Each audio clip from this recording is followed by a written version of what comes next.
Bismillahirrahmanirrahim. Assalamualaikum warahmatullahi wabarakatuh. Waalaikumsalam warahmatullahi Alhamdulillahirabbil alamin. Wassalatu wassalamu ala asrafil anbiya'i wal mursalin wa ala alihi wa sahbihi ajma'in.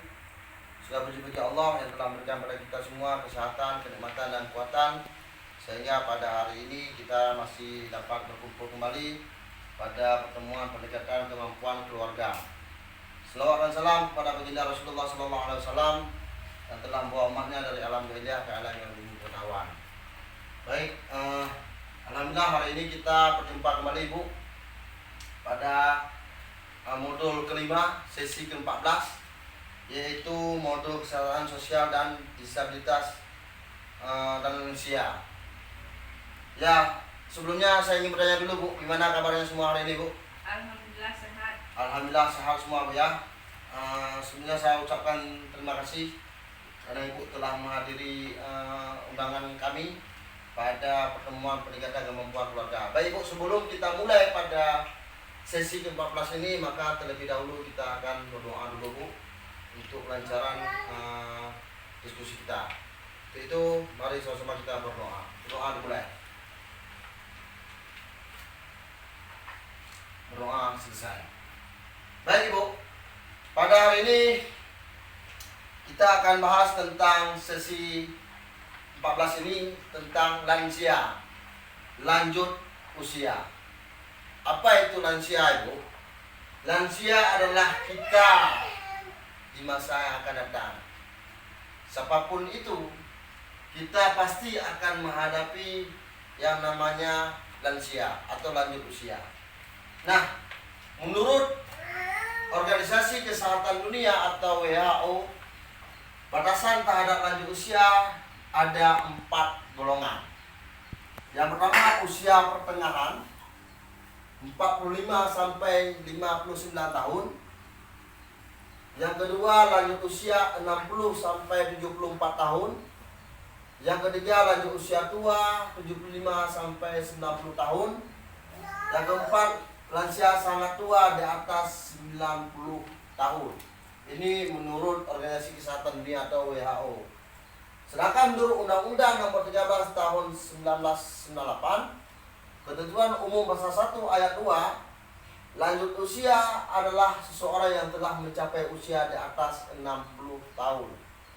Catatan, lansia yang mendapat bantuan PKH usia 70 tahun ke atas.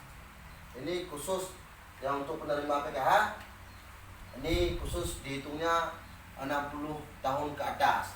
Tapi mencapai usia di atas 60 tahun itu sudah dikatakan lansia. Khusus untuk penerima PKH itu hanya diberikan pada usia 70 tahun ke atas. Yang kedua, ayat ketiga, lanjut usia potensial adalah lanjut usia yang masih mampu melakukan pekerjaan dan atau kegiatan yang dapat menghasilkan barang atau jasa. Ini lanjut usia potensial, artinya yang masih melakukan pekerjaan Ibu. Ayat keempat, lanjut usia tidak potensial, lanjut usia yang tidak berdaya mencari nafkah sehingga hidupnya bergantung pada bantuan orang lain. Ini lansia tidak potensial. Itu Bu ya. Jadi lansia ini kalau menurut Undang-Undang Nomor 13 Tahun 1998 ini ketentuan pasal itu ada 3 bentuk dia. Ada lanjut usia, ada lanjut usia potensial, ada lanjut usia tidak potensial. Itu ya. Jadi kedua, mengapa kita harus peduli pada lansia? Karena seperti yang saya katakan tadi, lansia adalah kita yang akan datang. Nah, amanat Undang-Undang 13 Tahun 1998 tentang kesejahteraan lansia memiliki hak yang sama dalam kehidupan bermasyarakat, berbangsa dan bernegara. Lansia itu punya hak yang sama Ibu. Punya hak yang sama terhadap punya hak yang sama dalam kehidupan bermasyarakat, berbangsa dan bernegara. Jumlah lansia yang terlantar meningkat. Kemensos 2015 dari 16 juta lansia tersebut sedikitnya ada 2,8 juta lansia yang terlantar dan ada 4,6 juta lansia yang potensial terlantar. Data menyebutkan lansia mengalami kekerasan dan penelantaran. Lansia adalah orang tua yang membesarkan dan mendidik dengan kasih sayang. Sebagai lansia kurang mendapatkan perhatian keluar dari keluarga. Lansia adalah potret kita di masa yang akan datang. Itu lansia, Ibu. Artinya lansia itu adalah potret kita di masa yang akan datang. Jadi panti lansia jompo terbatas. Ini mengapa kita harus peduli kepada lansia. Kondisi dan permasalahan lanjut usia yang bernama faktor fisikis. Faktor fisikis itu faktor biologis, fisik, faktor fisik yang bernama perubahan fungsi organ tubuh yang menyebabkan terjadinya perubahan suhu tubuh, mengakibatkan kulit kering dan keriput. Gangguan gerakan akibat radang sendi dan tulang rapuh. Gangguan panca indera, penurunan fungsi, penglihatan, penciuman, pendengaran, dan pengecap. Gangguan saluran kencing tak terkontrol. Gigi mulai goyah, tanggal, sulit mengunyah, mempengaruhi pencernaan. Muncul penyakit kepikunan, stroke, darah tinggi, radang sendi, dan lain-lain. Nah, ini kondisi-kondisi permasalahan yang sering dihadapi oleh lansia. Yang sering dihadapi oleh lansia adalah kondisi-kondisi yang sifatnya fisik tadi, Bu. Seperti yang sudah kita sampaikan tadi, bahwa mempengaruhi perubahan fungsi organ tubuh yang menyebabkan orang tua sering kelupaan, yang menyebabkan keretaan lansia itu seperti gangguan panca indera dan sebagainya. Ini faktor daripada kondisi fisik lansia. Yang kedua, kondisi psikososial, diri dan hubungan dengan orang lain. Artinya ada perubahan emosi di sana, Bu. Misalnya muncul depresi, cemas, dan ketakutan. Perubahan fisik dan fungsi anggota tubuh, kesepian, teman mulai berkurang, takut tersingkirkan, takut penyakit, takut mati, takut kekurangan uang. Agresif, marah-marah, menyerang, menendang pintu. Perubahan sikap dan perilaku misalnya cenderung diam di rumah, murung, berorientasi pada masa lampau, hubungan dengan tetangga kurang baik-baik. Artinya ini kondisi psikososial yang biasa sering dihadapi oleh lansia. Yang ketiga adalah spiritual rohanian. Jarang beribadah, menjadi tidak sabar, kurang syukur, berpikir negatif dan sebagainya. Tidak tabah dalam menerima kondisi,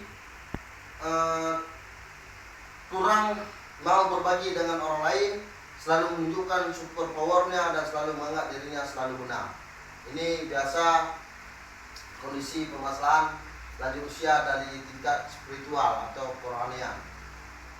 Selanjutnya, prinsip melayani lansia tidak memberikan stigma atau cap kepada lansia. Tidak mengucilkan, menghindari sikap sensitif, misalnya mudah marah dan tersinggung. Tidak membesar-besarkan masalah, menghindari sikap belas kasihan yang berlebihan, kemandirian, memberikan kesempatan pada lansia menunjukkan kemampuannya, keluarga sebagai sumber pemecahan masalah. Maka ini prinsip melayani lansia. Penting ini dilakukan agar kita tidak memberikan stigma yang jelek terhadap lansia. Dan lebih penting adalah kita tidak mengunculkan lansia. Cara menghadapi lansia yang sulit perilakunya adalah tetap menghormati dan menghargai lansia sebagai orang tua. Bersikap sabar dan bijaksana terhadap perilaku orang tua. Nah, ini harus dilakukan. Memberikan kasih sayang dan menjadi pendengar yang baik bagi lansia. Melakukan pendekatan pribadi, misalnya dengan melakukan misalnya dengan meminta nasihat pada orang tua dan lansia. Beri kesempatan terhadap apa yang disukai lansia, termasuk kapan ia mau mandi, apa yang mau makan, apa yang mau kerjakan sepanjang tidak membahayakan dirinya. Ini cara kita menghadapi lansia. Jadi ya kita harus harus sabar dan harus menghadapi lansia yang sulit perilakunya. Karena memang lansia, pencipta lansia adalah sebagai orang tua yang harus kita hormati, yang harus kita hargai. Nah, Mungkin itu saja Bu materi kita hari ini tentang lansia. Nanti insya Allah kita akan jumpa lagi pada pertemuan selanjutnya. Saya akhiri dengan wabillahi taufiq wal hidayah. Wassalamualaikum warahmatullahi wabarakatuh.